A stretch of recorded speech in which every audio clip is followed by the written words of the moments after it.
Yo, it's me, the boy, here for another episode of All About the Artist. We're here today in Southern Light Studio with a very special guest, Miss Brooke Washor. Brooke, we appreciate you for being here and can't wait to get to know a little bit more about you. Yes, thank you so much for having me. I am so excited to be here today. I've really looked forward to this. Thank you. Appreciate it. Hey, we appreciate you. Brooke, tell us a little bit more about yourself.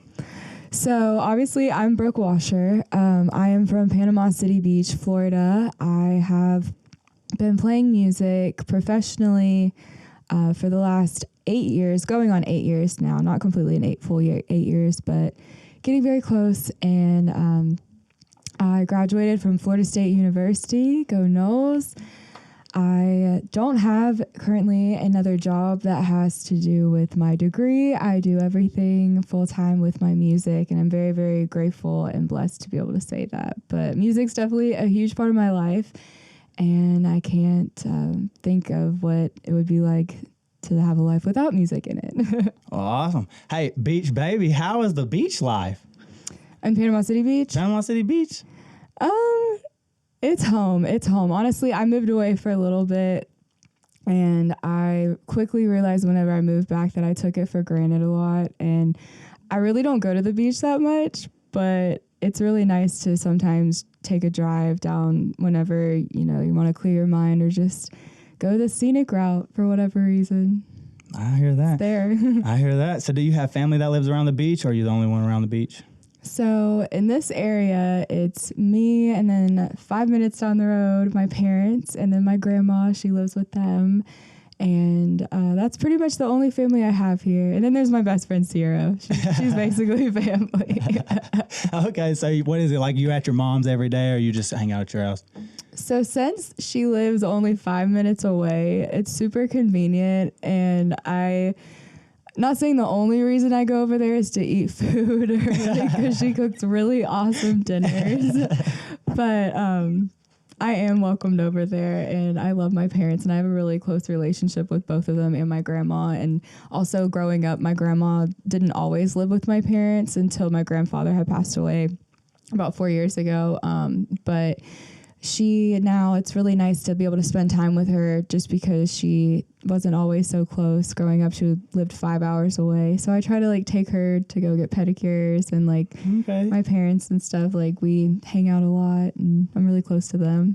Okay, well that's good. So first and foremost, rest in peace to your granddad. Thank you. So do you have a spouse? No. Oh, Lord. That is a hard no. Why a hard no? I'm just working on me and working on myself. And, well, there is a few specific reasons. I don't really want to get into all that. Oh, but we're good. I want to know. There's just, sometimes I went through a really toxic experience whenever I was younger with another person. It was my first real relationship or whatever, whenever you live with somebody, and things kind of change up whenever you live with someone because you see their true colors and you're with them every day. And then, kind of found myself in another toxic, wasn't as toxic, but toxic is toxic. So you can't really compare one toxic situation to the other, it's still toxic. So I fell into a couple of those and quickly fell out of them. Not the first one took me a while, but it was definitely a journey. And I think it has played a huge role in my life and my music career and the creativity behind my writing. Okay. So obviously no kids. No kids. No you want kids? Definitely one day. I would love to have kids. I honestly can't wait to have kids of my own one day and a huge family, because I'm an only child. So I didn't grow up with siblings, and I'm also the youngest in my entire family. So my parents are the babies, and then I'm the baby of all the grandkids. So it's just me, and I really want a big family one day. So no kids right now, but definitely one day for sure. Okay. What was it like growing up as an only kid? Oh, man. There's so many different stigmas that people put on only children. I was very spoiled, and Ain't nothing wrong with it. I was a little bratty at times, but definitely I was a good kid. I never cried and complained at restaurants and stuff. And my parents always just made sure that I was very like always taken care of, and like despite even stuff, you know, hard times that they were going through, like they always just made sure to put me first at the end of the day. And I'm surprised I'm not like a full-blown narcissist because of it, you know. But I'm very I'm fine. I like to think that I'm a humble person, and I'm very, very grateful for not being a narcissist, and I'm grateful for my parents. You know, my mom actually couldn't physically have any more kids, so she calls me her miracle baby. And even I was supposed to come out. I don't know exactly what was supposed to be wrong, but whenever, I'm not sure what the test is called, but whenever doctors check out pregnant women, you're like going through like your regular checkups, they did this test where they like stuck something in to like test the sac, like the amnion. I'm not going to say that word, but fluids. Yeah. So they did the test and it came back and it was like, oh, like there's very potential that she might have this, or this wrong with her. But this was 1997 too. So it's like, it wasn't all the technology that we have nowadays either, you know? Like it was 50 years ago. I know, but still, like nowadays, like it's just crazy. Yeah, the technology. You like look at a sonogram picture and you're like, is that actually real? Like it looks like somebody like printed it out like off of like a computer. Well, thank God you made it. Thank God you're here, you know. So pets, no pets? You got any pets? Yes, I have 2 pets. I am a cat mom. Cat mom. Yes. What's the names? Sunny and Rosie. Sunny and Rosie. Who's the good and who's the bad? Well, they kind of like they switch it up. They switch it up on me sometimes, you know, but both of them are great. I don't want to just out, you know, one of them like that. But Sunny is such a love bug. He's a little orange tabby. Rosie is a little gray tabby. Super sweet. But I actually found Sunny like in, I think it was 2018, and it was really, really cold out. I was at this construction site and I found him and I saw somebody dumping him out of a bucket, and I instantly knew, I was like, I'm going to give you the best life ever. And he just looked like a little ball of sunshine because he's so orange and cute. And then Rosie, for the longest time, I called her my Craigslist kitty because my ex had brought her home because I guess he was like jealous that I gave the Sunny like more attention. So he was like, I got a cat, surprise. And that's Rosie, you know, I take care of her. But I feel like I could not have one without the other. Like they are besties and it's so great. They get along. Okay. For sure. Did you have any pets as a kid? Oh, yes, definitely. Yeah. And what's crazy is I grew up actually with dogs, and I always thought I was like such a dog person until I became a cat mom and have cats of my own. And I love dogs. Like, don't get me wrong. Like, I grew up with like labs, so like really, really big dogs, but I also grew up with cats. And I also used to have a pet rat. Rest in peace, Dory. Oh, wow. I really miss him. He was so smart and so sweet. A rat? Yeah. A rat. He was like a little black and white rat. His name was Dory. Like, so originally I thought he was a female, and then he kind of developed in a couple of days, and we were like, he is definitely a male. So Dory is still the name. It's stuck. I've named him after Finding Nemo. Love that movie. But no, he was a really sweet rat, and he was really smart. Okay, shout out to Dory. I love animals. Okay, I'm an animal person too. So early on, was there any struggles that you faced as a kid?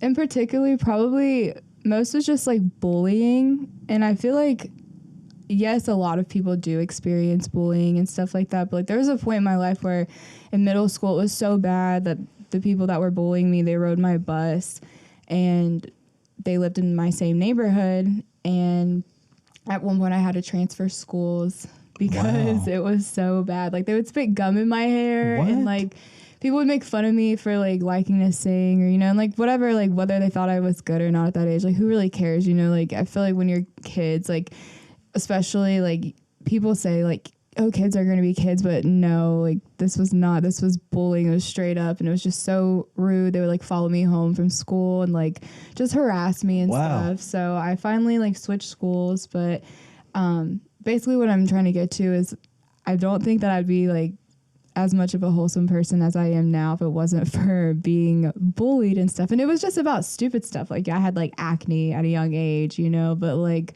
they would say stuff in class and be like, oh, like, does that hurt? You know, like, does acne hurt? And it's like, clearly I'm the only one in here. Like, that has a pimple, you know, but like, What's crazy though is the people that did bully me, they actually apologized. I think it was my sophomore year. I was at some high school party, and I remember I was walking in the parking garage to my car, and he stopped me, and he was like, hey, like, I just want to let you know, like, all those times that I said this, and this, like, I feel really bad, and I'm really sorry for it. So, you know what, like, forgive and forget, like, it's all good. But I feel like it made me a better person, which is crazy to say, but it just goes to show that you can rise above it, you know? Right.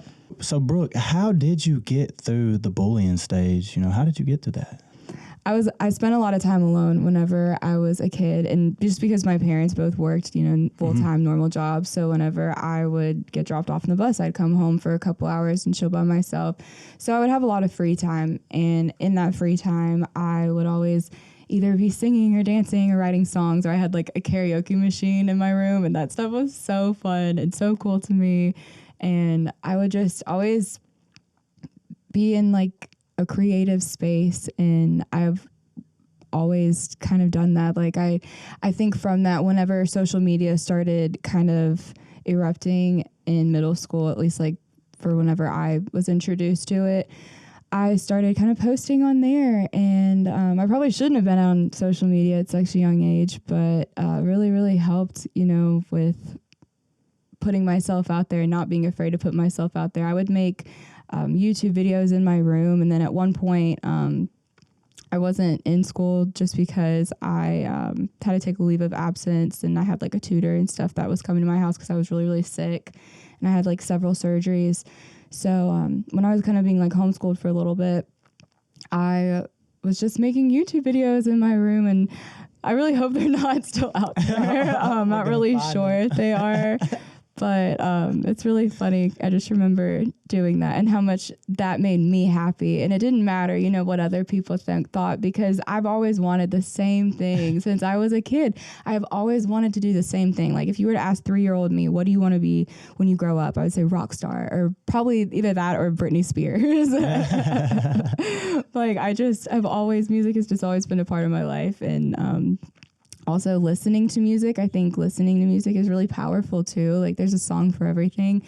Whenever I was being bullied on the bus, you know, like I would just put my headphones in, like whatever, I got gum in my hair, it's fine. Like we'll figure out how to handle all this and resolve it. I'm just gonna put my headphones in and go home. And like too, like also like I feel like whenever you're a kid, I don't know if other people did this, but like whenever you put your headphones in and you would look out the window and you would just pretend like you're a part of the song or like in a music video. Like I used to do that all the time. And like, to me, I don't know if that's just how I would like comfort myself, or like if that's just me. I don't know what it is.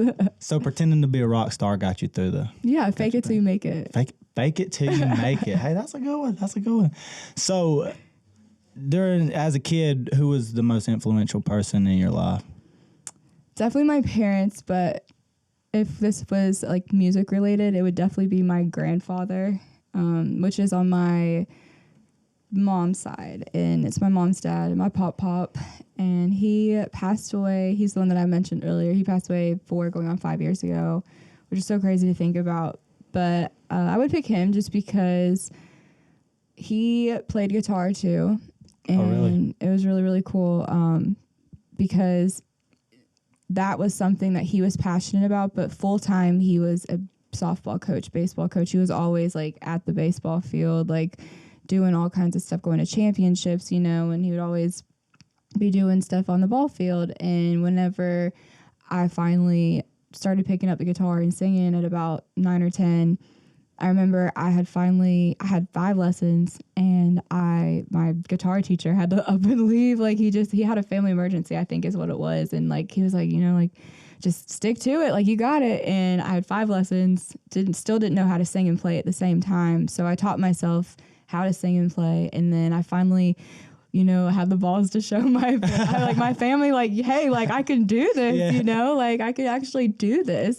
And I only knew a few chords at the time, but I would just play in my room every day. And I finally showed it to my granddad one summer, because I used to visit with my grandparents all the time. We'd go there Christmases, Thanksgiving, summer vacation, spring break, always went there.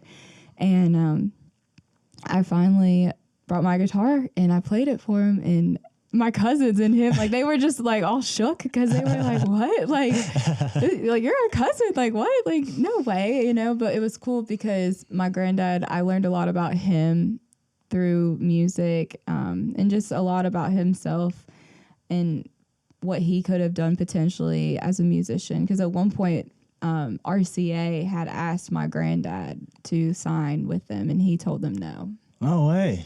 Yes. And this was a very long time ago. This was at like the Fontainebleau, my mom said, in Miami, Florida. Well, why? I don't know. He was just too humble of a man. I don't know. Like, he didn't, I don't know. Enjoyed really softball more? He just didn't really want the whole like fame and lifestyle to come with it. But he's also a songwriter. And I feel like back then, like, there weren't really songwriters now behind the music where you can write for someone and you don't have to sing the songs. Right. Back then it was like, oh, you write and you sing, you know, Right. and like you perform your own music. And for him, I just think maybe he just didn't want all the fame and fortune with that. But he was very flattered, very, very flattered. Unbelievable. So you said he coached softball. Was that high school, little league? So he coached high school. He's actually coached since my mom was in school. Oh, I thought you were your mom's coach. She was my mom's. He was my mom's high school football coach. Oh, okay. So he was the football coach. Actually. Yes. At okay. Okay. Sorry if I worded that weird. Okay, I was about to say, wow, your mom's a player, huh? She cheered. She cheered. Okay. Okay. So as he coached softball at her. Mm-hmm. He coached there. He also coached College of Central Florida, which is located at CCF in Ocala, Florida. No way. Yes. I know where that is. Yes. He No way. coached there. He was an assistant coach with Kevin Fagan and a few others. So he coached there for a really long time. And even his last days were on that ball field. Like, he would not miss a game, and he knew every single thing about every single one of those girls. You know, he was very in tune with their emotions and what they were going through. And I think one of my favorite things about him is how spiritual he was. And whenever he was here and like with us, he would always write in his journal. And I aspire to be more like that because I wish I could just get up every day and write in a journal and just know what to say. But what's cool is, like, my grandmother still has the journals that he had wrote, like, years worth of journals. And what's cool is, like, you can literally go and flip to a page, and I'll think back to, like, oh, like my birthday or like Christmas, the time that we talked, and you flip to the page and he journaled through that day of like how the conversation was. They're like, oh, Brooke's not doing too good today. You know, I'm really thinking of her and including her and her mom in my prayers, and, you know, just stuff like that. It's really sentimental and sweet and nice to reflect back on. But I definitely aspire to be half the person that he was. Wow. What was it like reading those? Very emotional, and I feel like it almost helped the grieving process, though, in a way, just because it gave me like a sense of knowing that he is proud of me, and that, like, before he left, like, he knew that that I was going to be good, and that I was going to stick to what my plan was going to be. Because I think the most upsetting part for me is, like, right before he had passed, I personally was not in a good time in my life. And, like, I was smoking cigarettes. Okay. Like, God. And, like, me, like, you look at me and you're like, cigarettes? Like, she smoked. No, like, I had quit cold turkey, but I was just going through a really stressful time in my life. And I think for me, after reading all of those, kind of gave me the inspiration and extra oomph to get up off my tail. And instead of complaining about, like, how my life is just so awful, and actually be appreciative of what is ahead of me and what I can do to turn everything around. And, like, from that, I lost, like, a ton of weight. I started going to the gym a lot more, eating better. And I just committed to this whole lifestyle change where I wanted to better my life for myself, because I knew at that time the life that I was living was not healthy at all. And that lifestyle was? Eating Taco Bell every day, not going to class, drinking excessive alcohol. And you know it's bad when you go to the doctor and they like ask you, they're like, so how many times a week do you drink alcohol? Are you a smoker? You know, whatever. And like, I went to this urgent care, and I guess like I had been there before, and the lady asked me, she's like, so are you still drinking? I can't even say it. It's so bad. Are you still drinking 3 to 4 times a week? And I was like, oops, me? Like, she got the wrong girl. Like, I know she's not talking about me, but no, I'm not drinking 3 to 4 times a week. But that was just because I was like 21 and 22, and like I was going out with my friends every night and just being a 21-year-old. But you know, the fun has to come to an end sometime, and you just got to know when to have fun and cut that button on and off. Yeah. Did you tend to lean on the alcohol and everything during the passing of your grandpa? Yes and no, just because after my grandfather, like, I know I said that I like quickly like bounced back, but it wasn't really as quick as it sounds. That was kind of after I was in a really vulnerable state after my grandfather had passed, and I moved back home.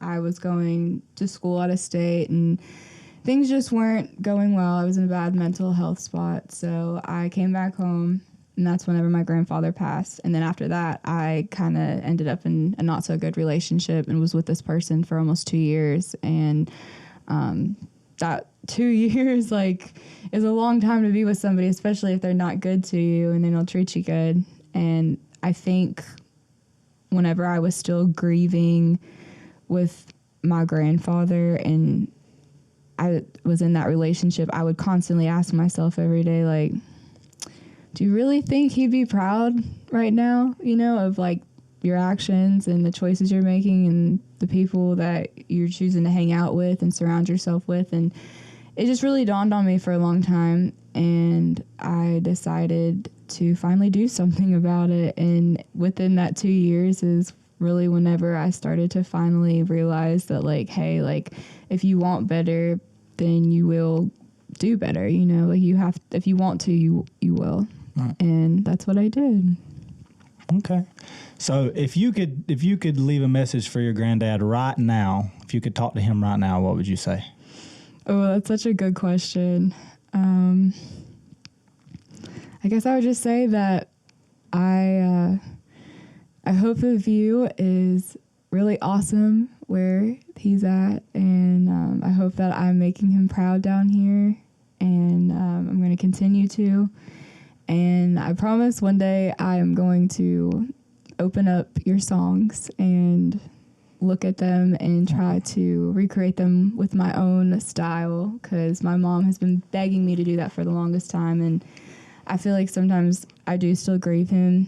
And a big part of that is like he was a really great songwriter, and he literally has just stacks and stacks of songs sitting upstairs in my mom's, my dad's office, but the guest bedroom in my parents' house, and they're just sitting there, and they're right by his guitar case and stuff, and I just haven't brought myself to open it yet. I think I'd be good to now, and I really should, but it's just another thing that's kind of dawned on me. Maybe since it's dawned on me, I'll do it sooner than later, but I promise I'm going to look at those really soon.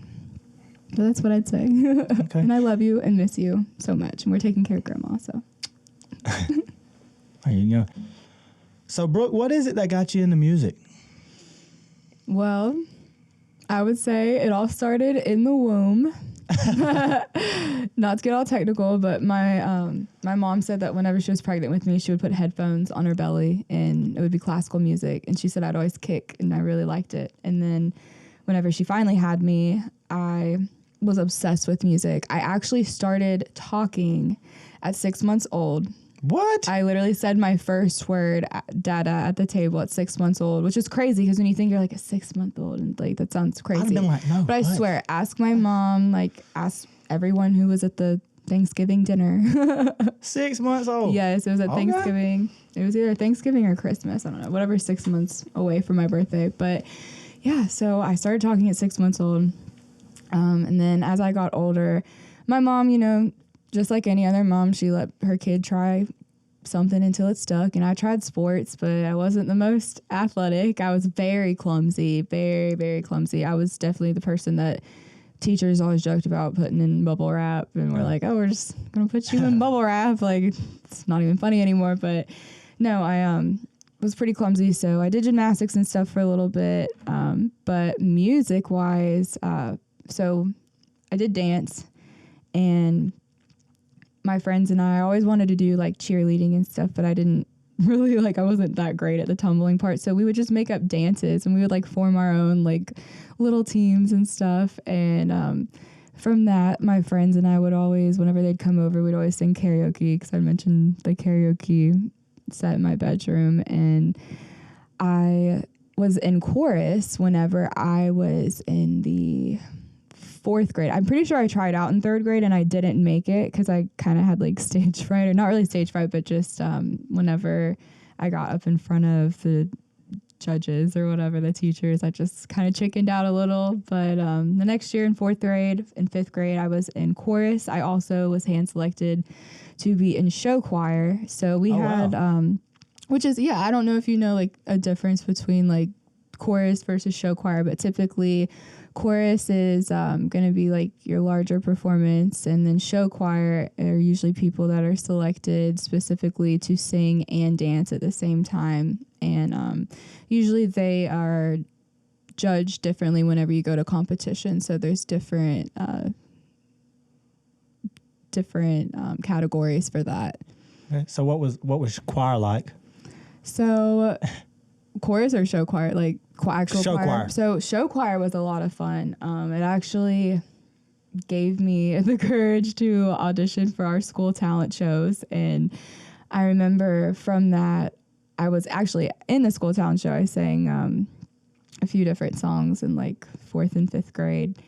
But I also did a lot of chorus performances and show choir performances. But with show choir, it was really cool because the dancing and the singing was a whole different level, because in regular chorus, it's just kind of hand movements and gestures. And in show choir, like you're actually like utilizing the space and stuff, which is cool and it's fun. But yeah, from then, my chorus teacher at the time, he was like, if you really want to pursue music, you've got to learn an instrument. And I just found something that I liked. I always really liked the guitar, and I always took an interest to it. So found some local lessons. And at the time, I only had about 5 lessons.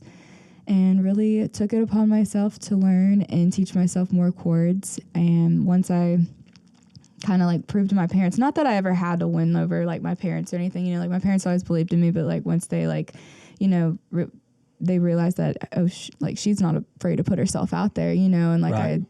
I started entering myself in competitions and just posting videos to the internet and just seeing how stuff like that would do. And it really was helpful, because then fast forward several years later, doing all that same stuff, but I got to high school, YouTube was a really, really big part of why I think that it has really helped push my career to where it is now. Because at the time in high school, I was posting cover songs, and I would just, whenever you post to YouTube, you post a video, you have these tags. It says tags. It's like essentially hashtags, but basically whenever you type in those tags, anybody that looks up anything, it doesn't even have to like be remotely like what is in the video, it could be anything random or anything that's trending.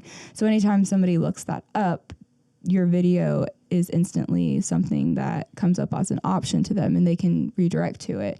So that's kind of what I would do. And I would just, I was really young. I didn't really know what I was doing. But that's kind of the beauty of it. I didn't know what I was doing. And at the same time, it was really cool, because whenever I would post, I had a couple of videos that just went like absolutely viral, and I think my whole account, I haven't really done the whole YouTube thing in a while, which I really want to get back into. It's something I really would like to do. But I think my overall account had like definitely over 250,000 views, which is pretty cool to say that I was like 14, 15 years old, So it was definitely an accomplishment. But from then, producers and talent agents and casting companies from shows like America's Got Talent, The Voice, American Idol, all contacted me. And from the age of about 15 to 20, I had several callbacks. No way. Yeah. So like, sorry, I had to think about that, but it wasn't until about 20. So about for 5 years, I would just, I'd post to YouTube and they would contact me.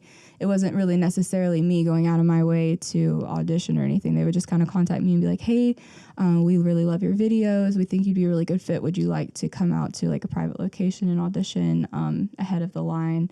It's basically a callback. And a lot of people don't realize for those shows, you have several callbacks before you get to the celebrity judges that you see on TV.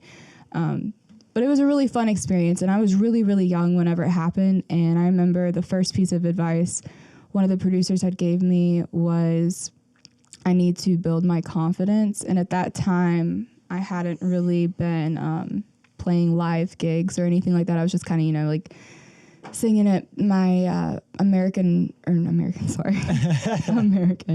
singing the national anthem at football games and singing at different events and stuff like that as much as I could. But it wasn't to the point where I was doing it on my own and like I am now. And that's kind of how I got to this next point where I now am making a living by it and doing what I love, and it pays my bills, and I just have a freaking blast doing it. And when I was 17, my last job was being a hostess at a restaurant. And I'll just give you like a funny little story about that. I know I'm talking a lot. But, Go ahead. This guy that would come in, his name is Jay Smith. And he's also like another local singer-songwriter. But he's also like had a lot of history with music, and he would come and sing every Thursday night, and he would always joke with the hostesses and be like, okay, like, do y'all sing, and they'd always be like, no, but like whenever I started working there, like, hey, like she sings, and I was like, heck yeah, I sing, like give me the microphone. Like when we're on a wait, like I was like the head host at one point. I remember it was just so busy, and I would like be singing, we'd always sing Need You Now by Lady Antebellum, and he'd be like, all right, like he finally gave me the microphone. It was a Sennheiser microphone. He was like, Stevie Nicks has the same one, and he was like, I'm just gonna give it to you because it sounds so much better when you sing in it. And that was the first microphone. Yeah, it was the first microphone that I ever like gigged with up until, like it still works and everything, but it's always good to have backup. And now I kind of sing into another one, but that's my backup mic now. So sweet little story. So when did you start gigging? I started gigging when I was 17 years old. I, at the time, had a vocal coach, and she was the best in the whole world. She is the best in the whole world. Her and her husband, they don't give lessons or anything anymore. But at that time, they had this business where they would mentor kids and help them. And I had actually met her prior when I was 14, and I had auditioned for a local music school thing. It was Bay Arts Alive, and I was a part of that. But she was my mentor for that. And then 3 years later, she had contacted me and was like, hey, like we kept in contact, and she was like, my husband and I are finally have enough time to where we want to make this, a business, and we would love to have you if you're interested as one of our students. And she's classically trained, just absolutely amazing. Shout out Jenna Nagy. I absolutely love this woman to death. She molded me and has helped every single thought that pops up in my head about music that's music related and stylistically related when it comes to music is because of her. She really helped shape the way that I think about music and how I approach it, because she would help me get ready for all of those auditions and callbacks that I had with those shows. But I started gigging when I was 17, and I had her to help me. And then she was the first person. She put me in contact with somebody, because her and her husband were part of a band called Maslina Cargo. It was just the two of them. And at that time, they had some gigs, and they were like, well, if you want to get started, because, I would always ask her, like, Miss Jenna, like, how do I get to a point where, like, you and your husband are? And she was like, well, I think you're good enough. Like, you're at that point. If you want, I could put you in the right direction, and hopefully like refer you to somebody local. And that's what she did. And from then I was able to sing for Paradise Adventures. It was like a local basically like it's a 52-foot catamaran, and I would sing live music on this boat every Friday night. Yeah. And it was a lot of fun. I did it for about 4 years, I want to say. But I don't think it was like my first gig. It was my first gig, I think, was Acme Ice House in 38. And that place isn't even there anymore, but that was amazing itself. But I had those gigs kind of back to back because I'm not even really sure how that one came about, but it was really just word of mouth, and people knew that I had been wanting to do this for a really long time. And I was just really networking and asking and not being afraid to put yourself out there. And at one point, it was kind of crazy because I remember going to different restaurants and bars and handing out my business cards, and like, you know, people would be like, oh, great, like whatever. And I would never hear from them again. But then fast forward 5 years later, the manager's calling me, asking me to come play and like what my rates are. So it's crazy. You know, I'm really glad that I was able to make a name for myself at a young age, and continue to do so throughout the years, because it's definitely working. And I think with the gigging, the gigs now, they've gotten to a point where they kind of book themselves, and that was my goal for last year of 2021 was I really want my gigs to book themselves, you know, and I don't have a manager or anything like that. I totally manage all of my stuff. Like, you're looking at the manager, you know, like I do everything. So it is a lot, but I really love what I do and I take pride in it. And my next goal now is, now that the gigs book themselves, is to focus more on recording, because a lot of people at my gigs are like, okay, well, can we hear you on Spotify? Can we hear you on Apple Music? Like YouTube, what, you know? And the thing is like I struggled with finding my sound for a really long time. And now that I've finally found folks that have helped me find my sound, it's really, really great to be introduced to the recording world, because I'm really excited to finally be releasing my own music this year. Yeah. So your songwriting, how does that go? Songwriting, I've been songwriting for a really long time. I actually released like this one song. It was called You Know. Oh, Lord. I was like 12. I was definitely 12. It was, you know, so embarrassing. What was it about? A boy that I dated in middle school, and he was like a few years older than me. And it was about how like he lived in town, and like he started dating the girl in town. I remember that was like a lyric. It was like, she lives in town or something. Like it was so cringy, and, you know, something that a 12-year-old would write about. But no, I released it. And that's the scary part, because it was up until like last year that I had to beg my mom to take it off. I was like, please. She was like, oh, but it helps like your page. Like you have so many views on it. I'm like, I do not care at this point. Like I won't create new views. Like that is so embarrassing. But so we'll never get to hear it, you know. I hope not, because I'm still worried about the people that did support me then that bought it. Like, is it still on their phone? Like, I don't know. I wonder about that sometimes. Okay, so that was probably your worst song written. What was your favorite song that you've wrote? So acoustically would probably be A Guy Like You, because it's a really well-written song in my opinion. And it's a really happy song, because I normally write, I love breakup songs. Like I really do well with writing breakup songs. And but acoustically, it would be A Guy Like You. Or my other song called Fantasy, because I feel like both of those songs are just stylistically very different, and they're both really well written. And one of them, Fantasy, is a true experience. A Guy Like You is not so true, but it's kind of fluffed up and spiced up a little bit. But that's, you know, being creative, and that's part of songwriting. You can make it what it is. So we actually have a video of you performing that I would like to watch, and it looks like that you were actually on the side of the road. Where was you at? So that video that you're talking about is at Hunt's Oyster Bar in St. Andrews, in Panama City, St. Andrews area. It is on the side of the road, and I love it, though. It's a really, really awesome atmosphere. I've only played there twice now, but I have been scheduled to play there throughout the summer, every Thursday starting March.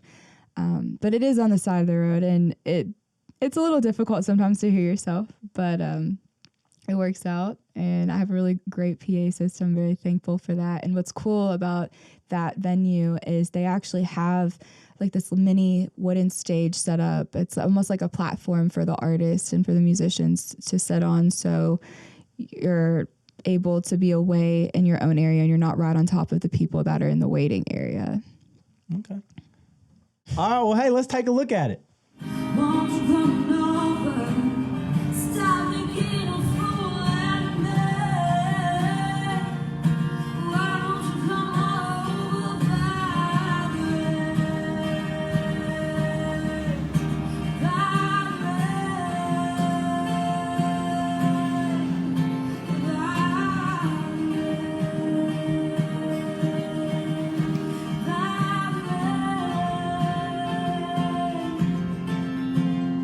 So what's your process for writing?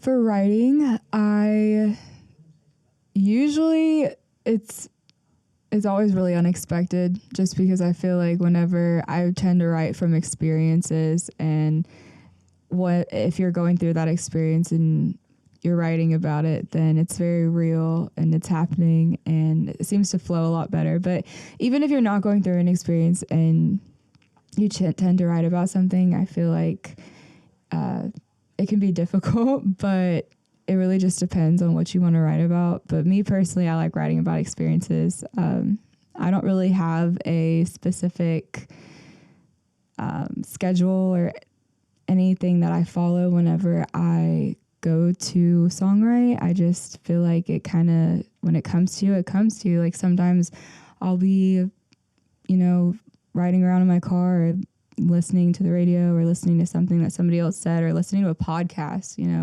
and something that somebody says really sticks out to you, and I'll write it down or write it down in a version that sticks to me in my own version, and kind of pick up back on stuff that I've written in the past, and I'll pick up back on it. Like one of the songs that I recently just recorded called Lost Cause, I wrote that chorus in a hotel room in Michigan, which was really cool. And that song specifically, I was really just feeling my emotions, and my best friend was asleep in the bed next to me, and I was like sitting there like recording on my phone, like trying to like not be loud and wake her up, but like I had to like remember the melody obviously of how it went. And that was a song that I had came back to and wrote around it, and then I found a beat for it, and I felt like it kind of wrote itself in that way. Okay. So if you could write with anybody, who would it be? Honestly, probably Taylor Swift. Taylor Swift. I love her. Why Taylor Swift? I've been such a Taylor fan since I was so young. Like the first song I ever learned how to sing and play at the same time, strumming and singing at the same time, was a Taylor Swift song, Jump Then Fall. And ever since then, her songs were just easier to play. And not only that, but she only used like a few chords, and the stuff she was writing about was just so relatable to like 12-year-old Brooke, like 12, 13-year-old, like everything that she wrote was so relatable. And I am so inspired by her, and especially with all of her achievements with like re-releasing Red, Taylor's version, and all of that. It's really awesome watching her career grow, but I would definitely love to write with her one day. I think that would be so incredible. Okay. If you could top three, who's your top three favorite artists? So I listen to all kinds of music. Right now, I don't really have like a favorite, like an all-time favorite, but right now I would say top three would be Halsey.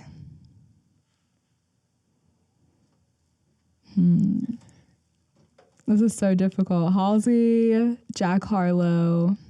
Okay. And Olivia O'Brien. Okay. Where do you see yourself in 10 years? 10 years from now, I want to be on a world tour of my own and be selling out seats worldwide. Okay, what's that world tour going to be called? Haven't thought about it. We'll get there.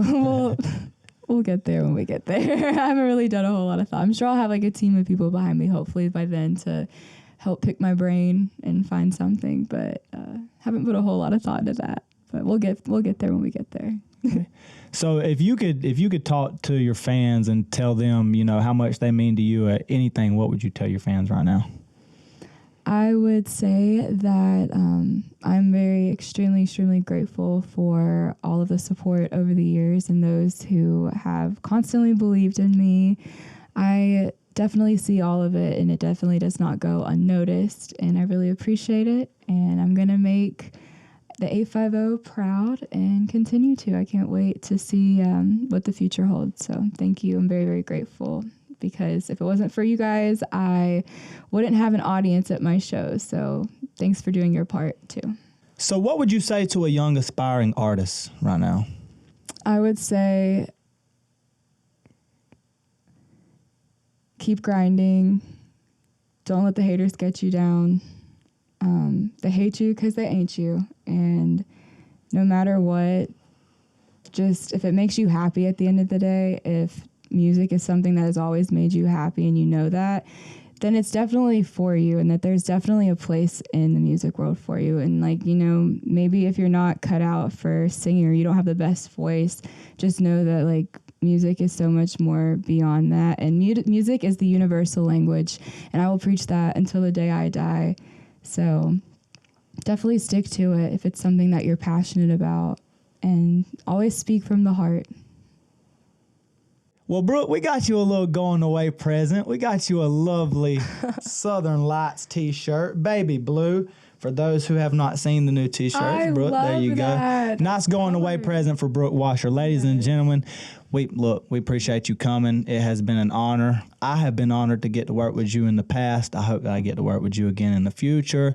You're a blessing. You're an inspiration, and I'm so thankful for you to be a part of this and to let these guys get to know Brooke a little better. Absolutely. Thank you so much for having me. I really have enjoyed my time being here, and you asked some really, really great questions. And we will definitely be working together in the future for sure. Well, Brooke, it's been real. We appreciate you coming. That's going to wrap today's episode up. Appreciate you guys for tuning in, and please tune in next week as we'll have another very special guest. Brooke, thank you, and you guys have a great night.